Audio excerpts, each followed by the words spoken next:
चारों तरफ अफरा तफरी, हैवी पुलिस फोर्स और सरकार से मदद की गुहार लगाती मैरी कॉम। ये कहानी है भारत के बेइंतहा खूबसूरत राज्य मणिपुर की, जो पिछले 1 महीने से वायलेंस की आग में धधक रहा है। इस ब्लडशेड की शुरुआत हुई थी 3 मई से। 5 मई को मणिपुर में सीआरपीएफ के कोबरा कमांडर की गोली मारकर हत्या कर दी गई। इसी दिन राजधानी इम्फाल में टैक्स असिस्टेंट को भी वायलेंस की भेंट चढ़ना पड़ा। एक तरफ जहां 2 अलग अलग कम्युनिटीज के लोग प्रोटेस्ट करने सड़कों पर उतर आए, वहीं दूसरी तरफ हिंसा इतनी बढ़ गई कि कई लोगों की जान चली गई, हजारों लोग घायल हो गए और कई घरों को जलाकर राख कर दिया गया। सड़कों पर लिंचिंग और किलिंग्स के बढ़ते मामलों को देखकर मणिपुर गवर्नमेंट को शूट एट साइट का ऑर्डर देना पड़ा। स्टेट के कई डिस्ट्रिक्ट्स में आर्टिकल 144 को इम्पोज कर दिया गया है। मणिपुर में सिचुएशन आज भी कुछ ऐसी है। कई डिस्ट्रिक्ट में पैरामिलिट्री फोर्स और आर्मी को रीइंफोर्स किया गया है। मणिपुर का law and order central government ने अपने हाथ में ले लिया है। लेकिन इन सब के बीच सवाल आता है कि अचानक मणिपुर में ये हिंसा हो क्यों रही है? आखिर इसके पीछे किसका हाथ है? ऐसे क्या रीजंस है कि मणिपुर में इतना डीप रूटेड अनरेस्ट देखने को मिल रहा है? और सरकार से लोग आखिर इतने नाराज क्यों है? मणिपुर जल रहा है। हिंसा करने वालों को देखते ही गोली मारने के आदेश दिए जा चुके हैं। आदिवासियों और मैती समुदाय के बीच छिड़ी हिंसा ने प्रदेश में इमरजेंसी जैसे हालात पैदा कर दिए हैं।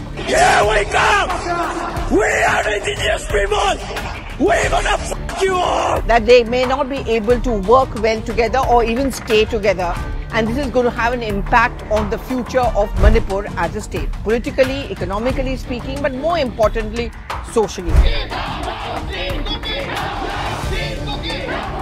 ये मानते हैं कि अगर मैती को एसटी का दर्जा दिया गया तो वो उनकी सारी जमीन हथिया लेंगे।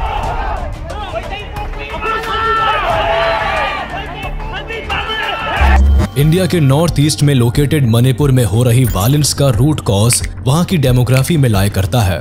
इस ब्यूटीफुल स्टेट का 90% लैंड हिल्स से ढका हुआ है और केवल 10% लैंड ही वैलीज है। एक तरफ जहां हिली रीजन में हमेशा से नागा और कुकी ट्राइब का घर रहा है, वहीं वैली रीजन में मेनली मैतेई कम्युनिटी के लोग रहते आए हैं। हालांकि मणिपुर स्टेट में ट्राइबल ग्रुप्स की आबादी 40% है, लेकिन ये 40% पॉपुलेशन मणिपुर की 90% हिली लैंड पर रहते आए हैं।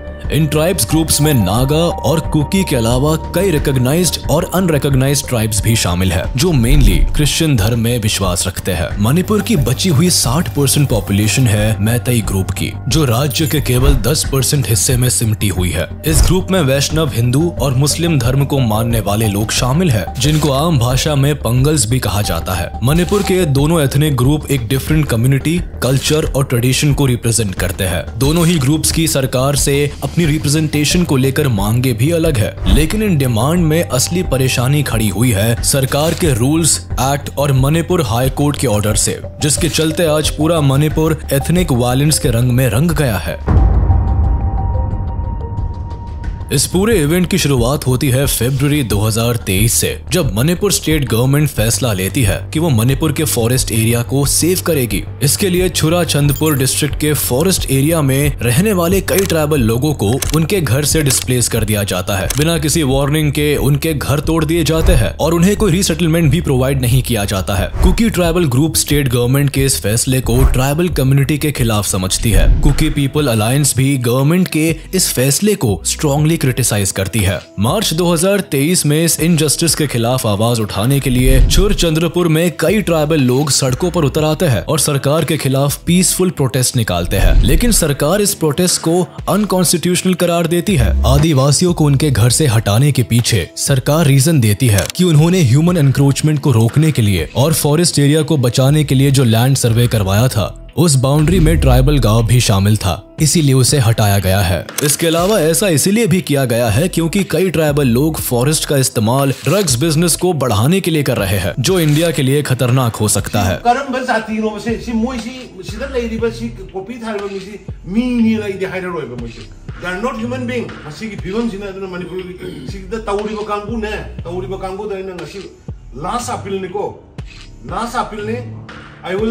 Declare war against you, people.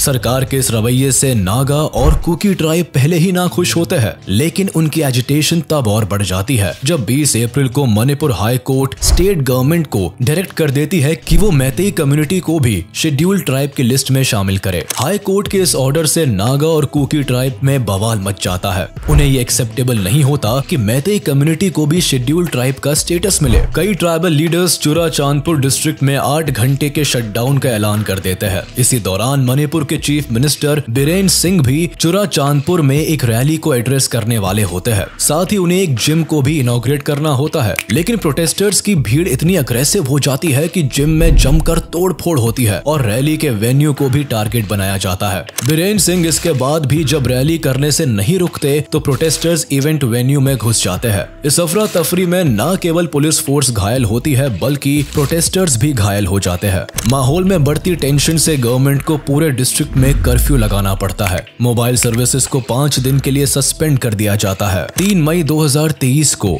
All tribe student union Manipur एक बड़ी तादाद में सॉलिडेरिटी मार्च निकालते हैं, जिसमें 60,000 से भी ज्यादा लोग शामिल होते हैं। लेकिन ये पीसफुल प्रोटेस्ट भी जल्द ही वायलेंस में तब्दील हो जाता है। मार्च के दौरान मेतीज और ट्राइबल लोगों के बीच फिर से क्लैश होता है और कई प्रोटेस्टर्स को चोट पहुंचती है। ये वायलेंस ब्रेकआउट फिर केवल एक ही डिस्ट्रिक्ट तक सीमित नहीं रहता। 4 मई को इसका असर स्टेट कैपिटल इम्फाल में भी देखने को मिलता है, जहां मेतीस और ट्राइबल लोगों के बीच क्लैश के चलते प्रॉपर्टी को डिस्ट्रॉय किया जाता है। इस वायलेंस को रोकने के लिए सरकार जल्दी ही रैपिड एक्शन फोर्स को इम्फाल में डिप्लॉय करती है। आर्मी, सीआरपीएफ और असम राइफल्स के जवानों को भी तैनात किया जाता है। उसी दिन सरकार एक्सट्रीम केसेस में shoot at site order issue करती है और 9,000 से भी ज्यादा लोगों को रेस्क्यू किया जाता है। मणिपुर में इन 2 कम्युनिटीज के बीच शेड्यूल्ड ट्राइब के स्टेटस का मुद्दा नया नहीं है, बल्कि 2013 से ही मैतेई लोग अपने लिए शेड्यूल्ड ट्राइब स्टेटस की मांग कर रहे हैं, क्योंकि वह अपनी कल्चरल वैल्यूज, ट्रेडिशन और आइडेंटिटी को प्रिजर्व करके रखना चाहते हैं। मणिपुर में इनकी आबादी बड़ी जरूर है, लेकिन पिछले कुछ सालों में बांग्लादेश और म्यांमार से एंटर करने वाले इलीगल इमिग्रेंट्स की संख्या मणिपुर में धड़ल्ले से बढ़ती जा रही है, जिससे न केवल इन्हें अपने रिसोर्सेज शेयर करने पड़ रहे हैं, बल्कि इमिग्रेंट्स के चलते इनकी आइडेंटिटी भी कहीं गुम सी होती जा रही है। ऊपर से रेलवे के आने से मैतीस को अलॉटेड एरिया ऑलरेडी कम पड़ता जा रहा है। मणिपुर मैतेई डोमिनेटेड स्टेट होने के बाद भी उनकी 60% आबादी के पास केवल 10% लैंड है, जबकि 40% आबादी को 90% लैंड अलॉटेड है। एक तरफ जहां नागा और कुकी ट्राइब के पास इम्फाल वैली में सेटल होने के पूरे राइट्स है, वहीं मैतेइस के पास हिल्स में सेटल होने का कोई राइट नहीं है। पूरा हिली रीजन केवल ट्राइबल और कुकी लोगों के लिए रिजर्व्ड है, जो कि मैतेइस के लिए डिस्क्रिमिनेटरी है। मैतेइस मानते हैं कि उनकी ये लड़ाई अपने एंसेस्ट्रल लैंड को बचाने की है, और अगर उनकी मांगे पूरी नहीं होती है तो वो अपने प्रोटेस्ट और कैंपेन को इंटेंसिफाई कर सकते हैं, जो आने वाले स्टेट गवर्नमेंट इलेक्शन को अफेक्ट कर सकता है। मैतेई लोगों का मानना है कि अगर उन्हें शेड्यूल्ड ट्राइब का दर्जा मिल जाता है तो इससे कुकी और नागा ट्राइब के स्टेटस पर कोई इफेक्ट नहीं पड़ने वाला है। लेकिन ट्राइबल ग्रुप का नजरिया इस सिचुएशन से अलग है। नागा और कुकी का मानना है कि मैतेई ना केवल आबादी में ज्यादा है बल्कि वेल एजुकेटेड और पावरफुल है। ज्यादा फैसिलिटीज और जॉब अपॉर्चुनिटीज मिलने की वजह से स्टेट में वो एक बेटर स्टेटस एंजॉय करते हैं। वो ना केवल इकोनॉमिकली स्ट्रॉन्ग है बल्कि पॉलिटिकली भी उनका रिप्रेजेंटेशन पावरफुल है। तभी तो मणिपुर लेजिस्लेटिव असेंबली की 2/3 सीट पर मैतेइस रूल करते हैं। लगभग 60 MLA सीट्स में से केवल 20 सीट्स पर ट्राइबल लोगों का रिप्रेजेंटेशन है, जबकि 40 सीट्स पर मैतेई लीडर्स की मेजॉरिटी है। इसके अलावा इस कम्युनिटी के कई सेक्शंस को पहले ही शेड्यूल क्लास और ओबीसी का स्टेटस मिला हुआ है, जिससे उन्हें प्रोटेक्शन मिलती है। साथ ही मैतेई लैंग्वेज को इंडियन कॉन्स्टिट्यूशन के 8th शेड्यूल में भी पहले से ही इंक्लूड रखा है। अगर इस कम्युनिटी को भी शेड्यूल ट्राइब की कैटेगरी में शामिल किया जाता है तो इससे नागा और कुकी ट्राइब्स का इकोनॉमिक और पॉलिटिकल रिप्रेजेंटेशन बुरी तरह से इफेक्ट हो सकता है। शेड्यूल ट्राइब्स को मिलने वाली बची कुची जॉब्स अपॉर्चुनिटीज भी उनसे छिन सकती है और ये उनकी स्टेटस ऑफ लिविंग को इम्पैक्ट कर सकता है। अपनी इसी कंसर्न को लेकर ट्राइबल ग्रुप आज सड़कों पर है। नागा और कुकी का मानना है कि सरकार मैतेई कम्युनिटी को फेवर कर रही है। ये ट्राइबल लोगों को उनके हिली लैंड से बाहर निकाल रही है और जल्द ही मैतेइस कम्युनिटी को शेड्यूल ट्राइब का स्टेटस भी देने वाली है। मैतेई और नागा कुकी दोनों ही एथनिक ग्रुप्स में भले ही डीप रूटेड डिफरेंस दिखाई देता है, लेकिन ये डिफरेंस आज का नहीं है बल्कि सदियों पुराना है। हिस्टोरिकली मणिपुर के इतिहास की शुरुआत मैतेई लोगों से ही होती है। कई मैतेई क्रॉनिकल और एंशिएंट टेक्स्ट में ये जिक्र मिलता है कि सदियों तक मणिपुर पर मैतेई राजा का रूल था। मैतेई एक माइग्रेंट क्लैंस थे जो म्यांमार से इम्फाल वैली में आकर बसे। इन लोगों की अपनी कला, माइथोलॉजी, कल्चर और ट्रेडिशंस थे। इनके एंशिएंट टेक्स्ट पुयास से पता चलता है कि मैतेई लोग astronomy, medicine, religion, history, politics की भी अच्छी समझ रखते थे। वक्त के साथ मैतेई ने मणिपुर में न केवल अपना किंगडम बसाया बल्कि उसका एक्सपेंशन भी किया। इसी दौरान नागा और कुकी ट्राइब्स भी मणिपुर के हिली रीजन में रहते थे। इतिहास में इनका पहला जिक्र भले ही 11th और 13th सेंचुरी में मिलता है, लेकिन इन दोनों ही ट्राइब्स की अपनी एक अलग भाषा, कल्चर और ट्रेडिशन था जो मैतेई किंगडम से बिल्कुल अलग था। ट्राइबल और मैतेई लोगों के बीच कल्चरल डिफरेंसेस पहले से ही कोएग्जिस्ट करता था, लेकिन वक्त के साथ ये डिफरेंसेस तब बढ़ता चला गया जब मैतेई किंगडम ने हिली ट्राइब्स पर दबाव डालना शुरू किया कि वो मैतेई कल्चर और ट्रेडिशन को अपना ले। इसके लिए मैतेई किंगडम ने ट्राइबल लोगों के खिलाफ कई मिलिट्री कैंपेन्स भी लॉन्च किए ताकि उनके किंगडम का एक्सपेंशन हो सके। इनका नतीजा ये निकला कि मैतेई कम्युनिटी और ट्राइबल लोगों के बीच डिफरेंसेस की दीवार बढ़ती चली गई। दोनों कम्युनिटी में कई बार वायलेंस भी हुई, लेकिन 1819 में जब बर्मीज एम्पायर के हाथ मैतेई किंगडम को हार झेलनी पड़ी तब ये सिचुएशन भी बदल गई। 1819 से 1826 तक मैतेई किंगडम पर बर्मीज एम्पायर ने राज किया और ये 7 साल मणिपुर के लिए भारी तबाही वाले साबित हुए। इस पीरियड को 7 years ऑफ डिस्ट्रक्शन कहकर बुलाया गया। इस दौरान कई घर जलाए गए, साम्राज्यों को लूटा गया। मैतेई लोगों पर दबाव बनाया गया कि वो बर्मीज कल्चर और बुद्धिज्म को अपना ले, और कुछ यही हाल नागा और कुकी ट्राइब का भी हुआ, जिनके खिलाफ बर्मीज किंगडम ने कई मिलिट्री कैंपेन्स लॉन्च किए। इसका नतीजा ये हुआ कि कई ट्राइब्स की सेटलमेंट तबाह हो गई, भारी संख्या में लोग मारे गए और ट्राइबल लोगों को 7 साल तक इस अत्याचार को सहना पड़ा। साल 1826 में मणिपुर के दोनों एथनिक ग्रुप्स के लिए बुरे दिन तब खत्म हो गए जब ब्रिटिशर्स और बर्मा एम्पायर के बीच एंग्लो बर्मीज वॉर हुई और अंग्रेज इस जंग को जीत गए। मणिपुर अब ब्रिटिशर्स के कंट्रोल में आ गया। दोनों एथनिक ग्रुप्स को मणिपुर में कई पॉलिटिकल और इकोनॉमिक चेंजेस देखने को मिले। इस दौरान मणिपुर में मैतेई किंगडम का रूल तो रहा, लेकिन राजा केवल ब्रिटिशर्स की कठपुतली बनकर रह गए।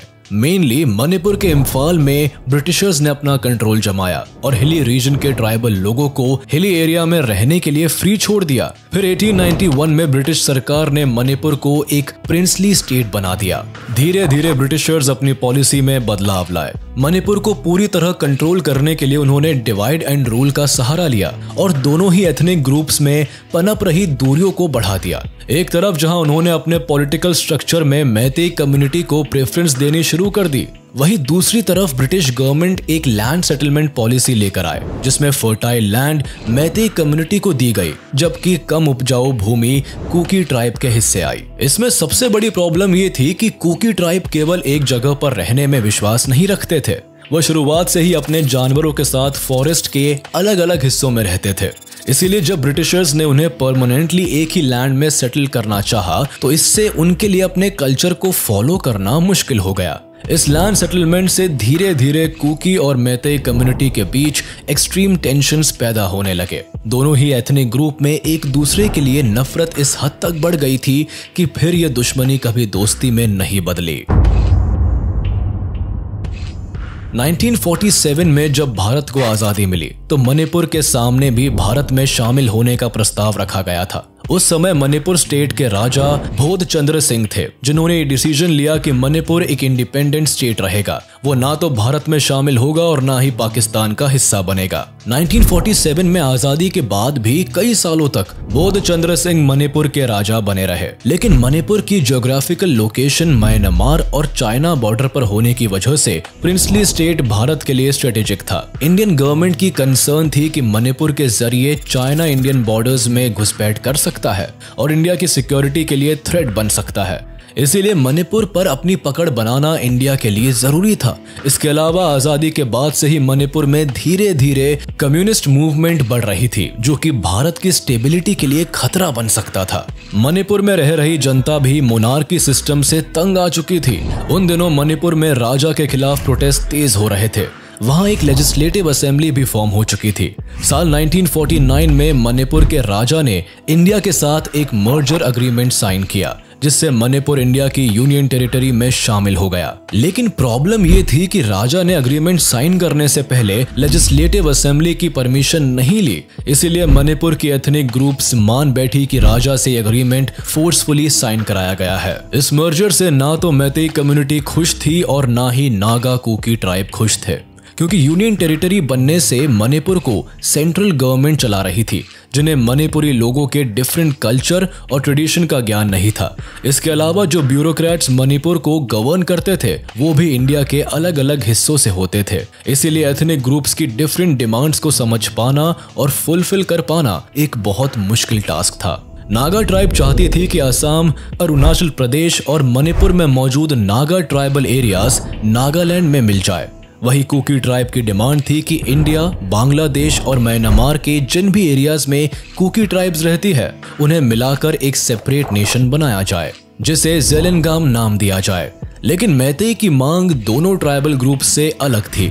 मैतेई कम्युनिटी सदियों से मणिपुर की वैली रीजन को डोमिनेट करती थी, इसीलिए वह चाहती थी मणिपुर पर मैतेई किंगडम का राज हो, जिसमें मणिपुर के हिली एरियाज को भी इंक्लूड किया जाए। इन सभी डिमांड्स के विपरीत भारत सरकार ने 1956 के स्टेट्स रीऑर्गेनाइजेशन एक्ट के तहत मणिपुर को यूनियन टेरिटरी बनाया और नागा और कुकी ट्राइब को शेड्यूल्ड ट्राइब का दर्जा दिया, जो न केवल संख्या में कम थे बल्कि ये मेनली मणिपुर के हिली रीजन तक सीमित थे। मैतेई कम्युनिटी की मणिपुर में एक बड़ी संख्या के चलते भारत सरकार ने उन्हें शेड्यूल्ड ट्राइब स्टेटस से बाहर रखा। उसके अलावा उन्हें हिली एरियाज में जमीन खरीदने के अधिकार से भी वंचित कर दिया, जबकि कुकी और नागास को ये राइट दिया गया कि वो मणिपुर में कहीं भी जमीन खरीद सकते हैं। ये फैसला न केवल मैतेई कम्युनिटी के लिए भेदभाव था बल्कि ट्राइबल ग्रुप्स को भी इन राइट से खुशी नहीं थी। 1972 में इंडियन गवर्नमेंट ने मणिपुर को यूनियन टेरिटरी से स्टेट का दर्जा दे दिया। इसी साल मणिपुर में इलेक्शन बुलाए गए और जीत मिली मणिपुर पीपल पार्टी को। मणिपुर के पहले चीफ मिनिस्टर बने मोहम्मद अलीमुद्दीन मैतेई कम्युनिटी से थे और तब से लेकर आज तक मणिपुर की पॉलिटिक्स में सबसे ज्यादा रिप्रेजेंटेशन मैतेई कम्युनिटी की ही रही है। मणिपुर के current chief minister N Biren Singh भी मैतेई कम्युनिटी से आते हैं। इसके अलावा मणिपुर की ऑफिशियल स्टेट लैंग्वेज भी मणिपुरी मैतेई लॉन को चुना गया है, जो कि मेजरली मैतेई लोगों को रिप्रेजेंट करती है। 1980 से ही इस भाषा को 10th क्लास तक कंपलसरी बनाया हुआ है। कई मैतेई लीडर्स ये भी मानते हैं कि कुकी ट्राइब्स असल में रेफ्यूजीज है, लेकिन इतिहास उठाकर देखें तो सदियों से ये ट्राइब मणिपुर की पहाड़ियों पर रहती आई है और इनका अपना अलग इतिहास रहा है। इसीलिए हिली ट्राइब्स मानती है कि स्टेट गवर्नमेंट ट्राइबल्स के प्रति डिस्क्रिमिनेटरी है और मणिपुर में मैतेई कम्युनिटी को ज्यादा फेवर किया जाता है। मैतेई कम्युनिटी भी ट्राइबल ग्रुप पर एलिगेशंस लगाती है कि शुरुआत से ही भारत सरकार उनके प्रति फेवरेबल रही है। इससे लगातार उनकी पॉपुलेशन में गिरावट आ रही है। वो अपनी ही जमीन पर आउटसाइडर्स बनते जा रहे हैं, क्योंकि उनके वैली रीजन में न केवल ट्राइबल्स आकर बस सकते हैं बल्कि म्यांमार और बांग्लादेश से आने वाले माइग्रेंट्स भी उनकी जमीन पर एनक्रोचमेंट कर रहे हैं। इससे तंग आकर मैतेई कम्युनिटी चाहती है कि उन्हें भी शेड्यूल्ड ट्राइब में इंक्लूड किया जाए, लेकिन ट्राइबल ग्रुप इस मांग के सख्त खिलाफ है। इसीलिए इन दोनों एथनिक ग्रुप में हेट और वायलेंस बहुत डीप रूटेड है। अपनी आइडेंटिटी और कल्चर को प्रोटेक्ट करने की ये लड़ाई इस हद तक बढ़ चुकी है कि मणिपुर में आज दोनों ट्राइबल ग्रुप्स ने अपनी कई मिलिटेंट ऑर्गेनाइजेशन बना रखी है, जिन्हें ये इलीगली फंड करते हैं। एक तरफ जहां कुकी ट्राइब्स के पास अपनी खुद की Kuki national army, Kuki commando force, Kuki defence force, Kuki independent army और कुकी फ्रंट काउंसिल है, वही मिलिटेंट ग्रुप्स बनाने में नागाज भी पीछे नहीं रहे हैं। इनके पास अपनी national socialist council of Nagaland NSCN है, जो इनके प्रोटेक्शन के लिए काम करती है। लेकिन इन इंसर्जेंट ग्रुप्स की फॉर्मेशन केवल अपने लोगों को बचाने के लिए नहीं हुई है, बल्कि इतिहास का रुख करे तो कुकी इंसर्जेंट ग्रुप्स की शुरुआत कुकी लैंड की डिमांड को लेकर हुई थी। ये हमेशा से चाहते थे कि नॉर्थ ईस्ट के म्यांमार, मणिपुर, असम और मिजोरम में पड़ने वाले सभी कुकी इनहैबिटेड लैंड यूनाइट होकर कुकी लैंड की स्थापना करे, जहां केवल कुकीज ट्राइबल का राज हो और नागास ट्राइबल का भी इस जमीन पर कोई हक ना हो। इसीलिए गवर्नमेंट के खिलाफ 1980 के दशक से ही इन्होंने अपने लिबरेशन मूवमेंट की शुरुआत की थी। फिर 2005 में कांग्रेस गवर्नमेंट में इन्होंने सस्पेंशन ऑफ ऑपरेशन पैक्ट को साइन भी किया था, लेकिन ये मिलिटेंट ग्रुप्स आज भी एक्टिव है और अब इनकी मांग है कि एक कुकीलैंड टेरिटोरियल काउंसिल बनाई जाए। इसी तरह नागास इंसर्जेंट ग्रुप की शुरुआत मेनली नागालैंड में हुई थी, जिनका मकसद नागालैंड की भारत से आज़ादी थी। इनकी मांग थी कि सभी नागा लोगों को एक सेपरेट लैंड मिल सके, जहां सभी नागा एक साथ रह सके। इनका अपना एक अलग कॉन्स्टिट्यूशन और एक अलग नेशनल फ्लैग हो। इनकी ये चाहत आज भी जिंदा है। इसीलिए नागा मिलिटेंट ग्रुप्स कई टेररिस्ट एक्टिविटीज में इन्वॉल्व रहते हैं। भारत के अनलॉफुल एक्टिविटीज प्रिवेंशन एक्ट 1967 के तहत नागास के NSCN ग्रुप को टेररिस्ट ऑर्गेनाइजेशन तक घोषित किया जा चुका है। अपने लिबरेशन की मांग को लेकर ये मिलिटेंट ग्रुप सरकार के खिलाफ ही नहीं है, बल्कि कुकी और दूसरे ट्राइबल ग्रुप से भी इस कदर दुश्मनी रखते हैं कि नागा और कुकी दोनों के बीच क्लैशेस अक्सर वायलेंस का रूप ले लेती है। 1990 के दशक में भी इन दोनों ग्रुप्स के बीच की लड़ाई में हजारों लोगों की जान गई थी। हालांकि सरकार और नागास मिलिटेंट ग्रुप्स के बीच कई बार पीस टॉक्स और एग्रीमेंट्स भी साइन हो चुकी है, मगर इन मिलिटेंट ग्रुप के साथ किसी भी नतीजे पर पहुंचना एक बड़ी चुनौती रहा है और इसीलिए मणिपुर, मैतेई और ट्राइबल के बीच की लड़ाई आज वायलेंस में बदल चुकी है। हालात कुछ ऐसे हैं कि स्टेट और सेंट्रल गवर्नमेंट अगर मैतेई को शेड्यूल्ड ट्राइब का दर्जा दे देती है तो ट्राइबल ग्रुप इसे अपने कल्चर और ट्रेडिशन पर चोट समझेंगे। वहीं अगर स्टेट और सेंट्रल गवर्नमेंट मैतेई कम्युनिटी को शेड्यूल्ड ट्राइब से बाहर रखती है तो उनका कल्चर लॉस्ट हो सकता है। इसी के साथ हम आपसे विदा लेते हैं। उम्मीद है आपको ये वीडियो जरूर पसंद आया होगा। आप इस वीडियो को अपने दोस्तों के साथ शेयर करना बिल्कुल भी ना भूले। साथ ही चैनल को सब्सक्राइब जरूर कर ले।